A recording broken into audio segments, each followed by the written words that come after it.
You know, I look at my pile of shame and I think, could it be bigger? Probably.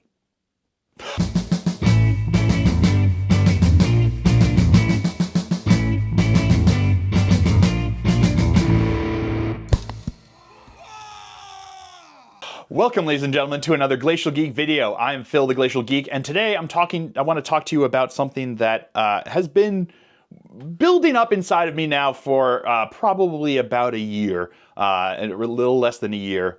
And it's a question that I've never really answered for myself fully, and I think it's something that I'm still trying to work out for myself. And it's something that I think that a lot of people in this hobby probably face similar.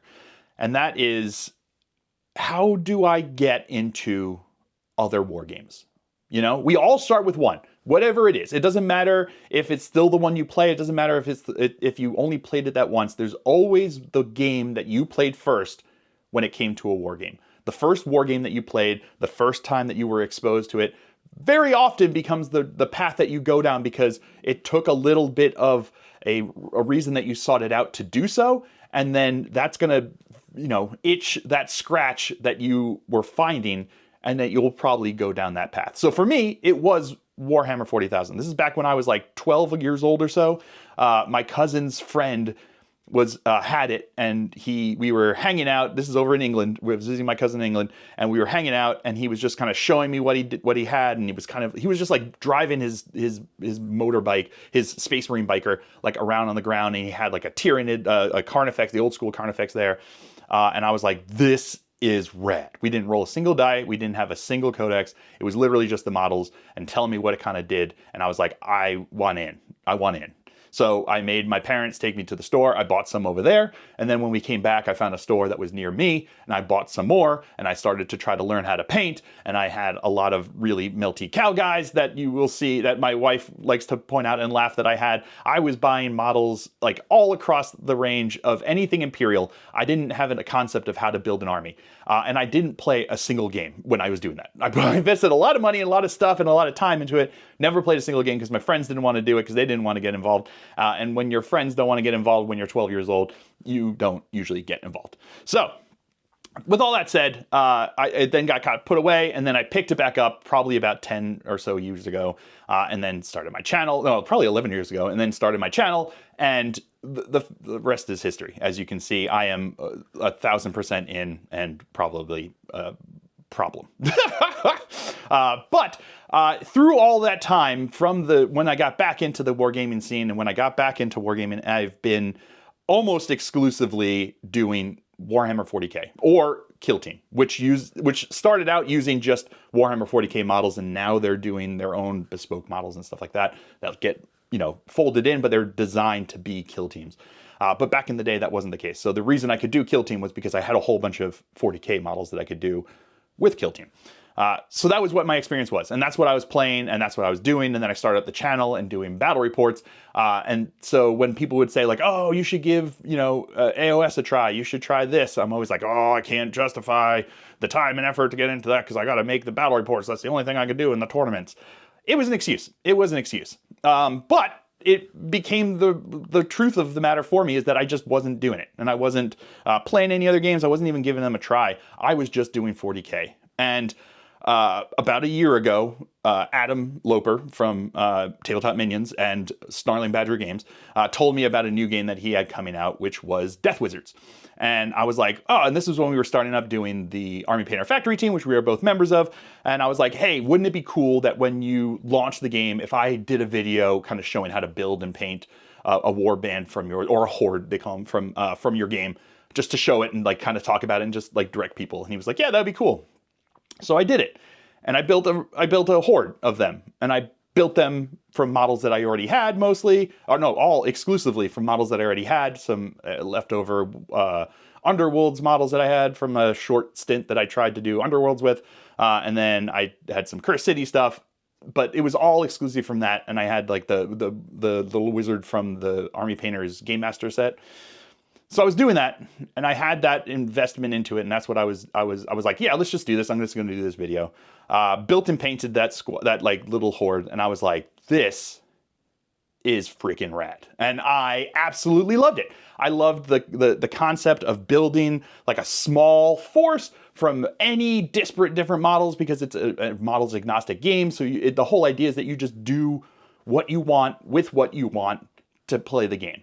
And I had a ton of fun playing it at TMX, and I just really liked building and painting that little self-contained group of models that I could expand if I wanted to, but didn't have to. And that's when I realized that a lot of the reason that I was not trying other games, that I was not doing other games, that I wasn't like exploring what was out there, was because I had locked myself into this mindset that I was already invested in 40K, and that had to be the game that I did. And if I wanted to do anything else, I would for some reason I would have to like give up doing the stuff for 40K to do it, when the fact is I could just do both. And I wasn't, because I had myself locked into this mentality that in order to do that, I had to give up something, or that I was already fully invested in 40K and it was too late for me. That ship had sailed, and that the new games were back on the dock, and I was out to sea, and that's all I could do. So whatever I had, the system I was in, that's the only one I could do. And that's not the truth, you know? The fact is that I was able to like make my horde for Death Wizards with essentially like 2 purchases, you know, that I could have done. So that's like 2 less models, like 2 less purchases for 40K would be what I could do for this. And then those could be used in any number of other games. And then there's also other games that are sci-fi based that I could just use my 40K models for with it, you know? And I wasn't trying this. I wasn't doing any of this because I was wholly invested in 40K, and I thought that's the only way that you could do it. The only way that you could do Wargame is to exclusively do a game for 10 years, and that's just the way it is. You know, I've read, you know, hundreds of books from the Black Library about 40K. I have played thousands of games of 40K, and I've got thousands of models. And at the end of the day, I thought that that's what you had to do, when the fact is you buy the one book for like $30 and you have one set of models, and suddenly now you've got an entire different game that you could play with your friends. And I could find ways to enjoy myself. And through that, I also then decided to try to do Warcry. I've never done Warcry. I never really did anything when it came to AOS. I think I played a few games, but that was it. And suddenly now I was trying Warcry, and I loved it. I loved the idea of building the armies the way they had it. I liked the idea of being able to build and paint things that are fantasy-based and not just gun-toting, you know, Marines and stuff like that. I found myself realizing that what I liked and what I wanted to do was to explore the entire breadth of what the wargaming community had available to me. And there are indie producers, and even in Games Workshop itself, like if I was deciding I only want to be a Games Workshop guy, think of that whole line of fantasy stuff that I was keeping myself from doing. I would always look at these AOS models and be like, man, those look so cool. I wish I had a reason to build and paint them. I did have a reason. I just had to do it. I just had to take it. And the fact was that I was holding myself back because of this fallacious idea that I was too invested in 40K to do anything else. And that anything that I did would take away from what I was doing, what I was meant to do, what my hobby was, instead of enhancing it like it actually would do. So now I have the books for Death Wizard. I have the books for Frostgrave. I've got the books for Warcry. I've gone to a Warcry GT. I've, done all these things, and I've looked and bought models for games like Bushido, because I suddenly realized that all I was doing was not enhancing my enjoyment of 40K, not enhancing my enjoyment of this hobby. I was keeping myself back from being able to go out there and enjoy this whole plethora of experiences that I could have if I just let myself. And the only reason that I was doing that was because of this just unfounded belief that I couldn't. And literally the only thing holding me back was me. So with all of that said, I want to encourage you to explore what else is out there. Is there something else that you might find interesting? Do you really like The Lord of the Rings? Maybe try Middle-earth battle strategy game. Why not? Give it a shot, or at least pick up some of the models. See if you really like painting them. Maybe you don't, and you don't have to worry about it. You know? Maybe you've only been doing fantasy stuff. Try a sci-fi skirmish game. Try Stargrave. You know? Try, Kill Team. Kill Team's coming out with its new stuff there. There's a new starter box that's coming out for Kill Team that has like two Marine, like a Death Guard and a Marine Kill Team from it, but it has the basic rules on how to play. And it has a basic board, and it has everything you need to do to learn how to play the game. And it's like the one box that you could buy. So instead of buying another box for your army that you're going to making up for like that you've been playing there, buy the starter kit and buy the starter box and play with a friend and see if maybe you do like sci-fi stuff. Maybe painting guns is a lot of fun. Maybe painting sci-fi armor is a lot of fun. And you wouldn't know because you haven't been able to try it.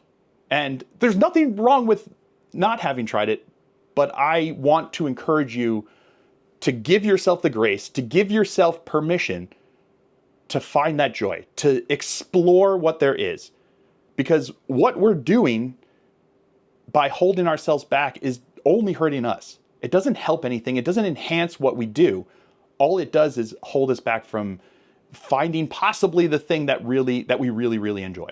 And who knows? It might become your new obsession. You know, I think small kind of like squad things is becoming my new obsession. You know, Frostgrave, Death Wizards, Warcry, things like that I really want to just try new stuff. I'm also really tempted by Silver Bayonet. I've been watching some of the stuff over on Peachy's channel, and it's been super cool to see. And it really starts making you go, maybe I can try something else there. And once you give yourself permission to try it, you can find a whole lot of different options that are out there for you. You know, maybe you are only a sci-fi person and you're like, I play 40K because I like sci-fi. Never liked the Lord of the Rings movies. I'm not a big Dungeons and Dragons guy. I like sci-fi. I like the future. I like things that I like the future dystopian worlds. Maybe you should try something like Infinity, where it's like a very different game than you're going to find with Warhammer. It's a lot more crunchy. Maybe it turns out that what you're looking for is a really crunchy, very technical game. And you didn't realize because you didn't give yourself permission to try. You didn't give yourself permission to explore. So I'm not just saying that maybe like a whole different genre is for you. I'm saying maybe the game that's like just next to you is the one for you. Maybe one-page rules is the way that you want to go, and that opens up the possibility for other armies and thoughts and processes for you. Maybe it's just the game that you're playing. Maybe you're finding yourself being frustrated because it's not necessarily what is going to bring you joy, but you're not giving yourself permission to explore what will bring you that joy. So I want this video to be me giving you permission to explore that. You know, don't even have to worry about like it hitting your pocketbook. There are plenty of free rule sets out there that you can just try, that you can use the models that you have. There's also nothing to say that that you can't proxy your guardsman as like a ranger, an archer for like a medieval game, just to try out the rule system. Because maybe it's mechanics that you're looking for. Maybe it's mechanics that's going to be inspiring for you. But maybe it's also just giving you the excuse to try something new. Maybe you're really going to enjoy painting up swords and shields. I don't know. I know that I've really enjoyed trying new stuff and painting up those new like fantasy style models, because it's something that I hadn't done. I've never given myself permission to. And once I actually did it, I found I really enjoyed it. And I think that joy is also out there for you to look for and explore and enjoy, because I want you to enjoy yourself. That's what this hobby is about. That's what it's for. If it's not bringing you joy, if it's not bringing you happiness, or if there's ways that it could bring you more joy and happiness, then you have to explore them, because that's what it's about. This is not designed to be frustration. This is not designed to be an additional stress on your life. It shouldn't be. It should be a way to relieve the stress from everyday life, from your job, from, family obligations, from, anything else that you might be facing. This hobby is meant to be a release for that. And if it's not doing that for you, then you need to explore ways to make it do it. And if you are completely happy with what you're doing right now, then you can continue doing it. There's also nothing lost by just trying something new. What are you giving up if you try one-page rules? You're giving up one evening of playing 40K to try it out, and maybe it is the way you want to go. What's stopping you from trying out a different game that they have at the that people are playing there at your local game store on the Thursday? It's one game that you're giving up, and you can always go back to it the next week and pretend it never happened. But if you explored it and you tried it, you'd be surprised at what it brings you to just try to think of things differently and explore things differently and find that joy, because that's what it's all about. So I really want to explore that. I also want you guys to talk down below, let me know what you guys have found. Have you been on this same journey? Do you find that calling in the back of your head that you just haven't explored so far, that you haven't let yourself explore? Is there a game out there that you've really wanted to try but you haven't? Talk about it down below. Let other people, maybe if you say the kind of game you were thinking about, maybe there are people that have watched this that have played it that will be willing to give you their opinion of what they found with it, or give you an idea of where to start, where to explore it further. And understand that it doesn't have to become your new obsession. It could just be something you try a few times. It could be something, but it may become your new obsession. Who knows? But keep that conversation going down below. I love all of the comments that we get with this community. It's a really great community. Another thing to note is, as you all probably know by now, I'm a member of the Army Painters Factory team. And with that has come a lot for me, but I wanted to make sure that when I signed on to this, that there was something there for you guys. And part of the negotiation I had was to negotiate a discount code for you guys. So if you go to the Army Painter and you put in the code FactoryGeek5, you can get 5% off of your purchase, which might be great for picking up a new set of paints for this brand new game that you're trying out. Maybe you need to find a way to paint, chainmail now, and you need to go purchase some paints that way. Give it a shot, or maybe try out the speed paint metallics to give yourself a quick way to get it up so you can try the new game sooner than later. But if you're ever looking for something like that, or even just picking up the same paints, use that code there, give yourself 5% off. And if you are a member of my Patreon, behind that paywall there, they have a 10% off code that you can use. They wanted me to keep that one behind the paywall to help to further thank the people that more actively support what it is that I do here. And again, I want to thank you all for all the support, just from watching this, from sharing it, from subscribing, from liking it, and joining the Patreon. Anything that you've done to help support this channel, it means a lot. And it's the reason that I'm here able to do this and, talk to you about all the randomness that kind of goes in my mind and the things that it's allowed me to explore. So I hope you guys have all enjoyed this. I certainly have. I have been Phil, the Glacial Geek, as always. And until next time, stay safe and have fun.